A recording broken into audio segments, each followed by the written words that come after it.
wabarakatuh. Masih di mata kuliah Perilaku Keorganisasian, Fakultas Ekonomi dan Bisnis, Universitas Indonesia. Materi kali ini adalah mengenai dasar-dasar struktur organisasi. Nah, bagi yang sudah pernah mempelajari mata kuliah pengantar manajemen dan manajemen sumber daya manusia, materi ini lebih ke pengulangan dan rangkuman mengenai dasar-dasar struktur organisasi. Seperti apa itu struktur organisasi, apa itu spesialisasi kerja, kemudian departementalisasi, rantai komando atau chain of command, cakupan kontrol atau span of control, desentralisasi atau sentralisasi, formalisasi, perluasan batasan atau boundary spanning, kemudian jenis-jenis struktur organisasi yang terdiri atas struktur sederhana, birokrasi, struktur fungsi, struktur divisi, struktur matriks, dan berbagai jenis struktur alternatif seperti struktur virtual, struktur tim, dan struktur melingkar atau circular structure. Kemudian akan dibahas pula sedikit mengenai hubungan strategi perusahaan dengan struktur organisasi yang diterapkan. Nah, semua materi ini telah dibahas di mata kuliah pengantar manajemen, manajemen sumber daya manusia, dan kelak akan dibahas kembali dengan lebih mendalam di beberapa mata kuliah lanjutan bagi kalian yang akan mengambil konsentrasi sumber daya manusia. Nah, dalam video ini saya akan membahas sesuatu yang berbeda, sesuatu yang khas perilaku keorganisasian, yaitu bagaimana hubungan antara struktur organisasi sebuah perusahaan dengan perilaku karyawannya. Mari kita simak. Nah, ini adalah topik-topik yang akan dibahas dalam materi budaya organisasi. Dalam video ini saya hanya akan menjelaskan poin keempat ya, karena waktu kita yang terbatas, yaitu tentang hubungan desain struktur organisasi dengan perilaku karyawannya. Berhubungan? Jelas berhubungan. Mari kita dalami bersama.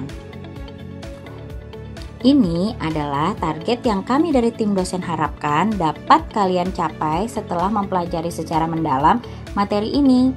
Yang pertama, mahasiswa dapat menjelaskan apa saja elemen-elemen struktur organisasi. Yang kedua, mahasiswa dapat menjelaskan apa itu dan bagaimana cara mendesain organisasi. 3. Mahasiswa dapat menjelaskan mengapa struktur organisasi bisa berbeda-beda. Dan yang keempat, mahasiswa dapat menjelaskan hubungan desain organisasi dengan perilaku karyawan.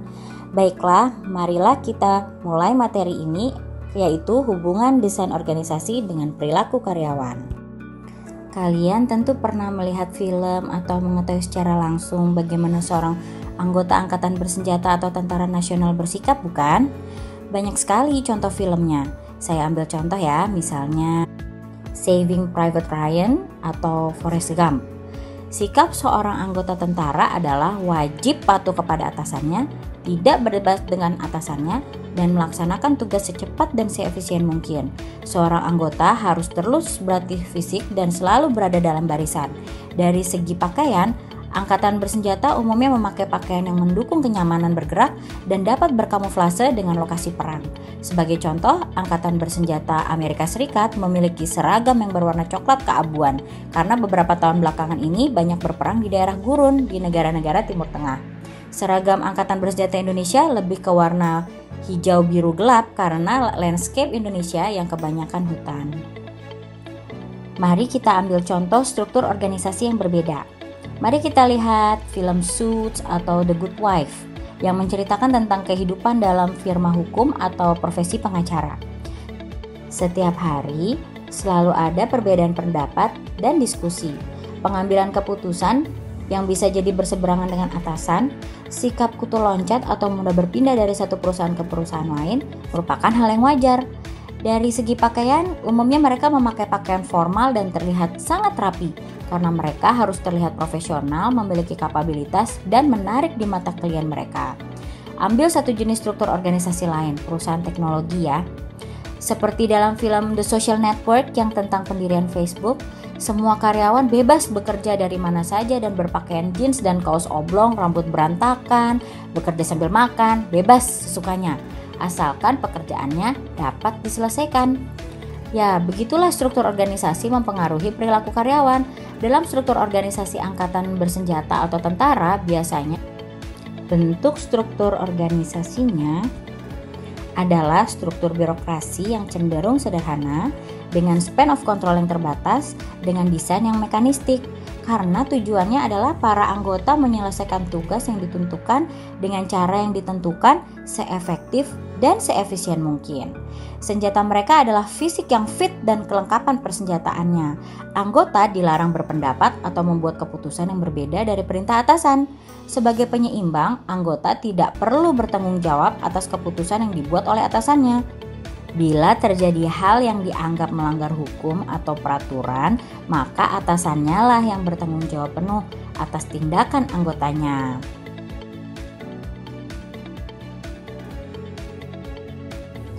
Sedangkan dalam firma hukum, umumnya strukturnya adalah matriks atau struktur tim, di mana para pengacara dapat membentuk suatu tim untuk menghadapi sebuah kasus dan tim lain dalam menghadapi kasus yang lain. Dan tetap harus melapor ke atasannya sebagai pesero aktif, sehingga model desainnya organik. Tujuan yang ingin dicapai adalah memenangkan sebuah kasus, dan untuk memenangkannya umumnya dibutuhkan diskusi terkait strategi apa yang harus dilancarkan dan apa data yang dibutuhkan untuk memenangkan argumentasi dengan pihak lawan. Senjata mereka adalah kemampuan debat. Keberhasilan mereka ditentukan dari apakah mereka memenangkan kasus atau tidak. Makanya dalam beberapa kasus akan ditemui kegagalan memenangkan kasus dapat berarti pemecatan salah satu staf, karena biasanya pengacara utama adalah pesero aktif firma. Oleh karenanya biasanya staf akan melakukan berbagai cara untuk dapat memenangkan kasus, karena memenangkan kasus dapat berarti mempertahankan pekerjaannya. Ya, satu contoh lagi yaitu di perusahaan startup teknologi. Umumnya memiliki struktur sirkular dengan model struktur organik. Mereka tak peduli penampilan asalkan tugasnya diselesaikan sebaik mungkin, secepat mungkin. Senjata mereka adalah otak atau pengetahuan dan kreativitas masing-masing karyawan.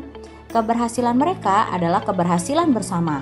Dapat dikatakan, kalaupun pekerjaan mereka bagus, bila tidak dapat menarik pemasukan bagi perusahaan, perusahaan tetap akan dibubarkan. Namun bila berhasil, baik karyawan yang kurang bagus kinerjanya maupun yang sangat memuaskan kinerjanya akan menerima manfaat. Perusahaan akan menjadi sangat sukses. Makanya para karyawannya yang bagus akan dimanja dengan semanja-manjanya agar tetap mau bekerja di perusahaan tersebut. Kita sering mendengar ya, contohnya seperti di Google. Kantinnya tidak seperti umumnya di perusahaan-perusahaan lain. Google mengundang restoran-restoran fast food dan restoran-restoran favorit di Amerika untuk menyediakan konsumsi bagi para karyawannya secara gratis, dibayarkan oleh perusahaan. Google juga menyediakan fasilitas seperti bermain game, fitness, dan fasilitas-fasilitas lainnya. Diharapkan dengan begitu, kreativitas karyawannya dapat tergali dengan optimal dan karyawan dapat bekerja senyaman mungkin. Kebijakan seperti ini juga dicontoh oleh beberapa perusahaan teknologi lokal, sebagaimana di Kaskus maupun di Gojek. Walaupun tentunya tidak sama persis seperti yang di Google ya. Baiklah, sekian video kali ini. Saya harap dengan menonton video ini, kalian akan semakin tertarik untuk mendalami bagaimana sih hubungan antara struktur organisasi dan perilaku karyawan dengan lebih mendalam. Selamat belajar!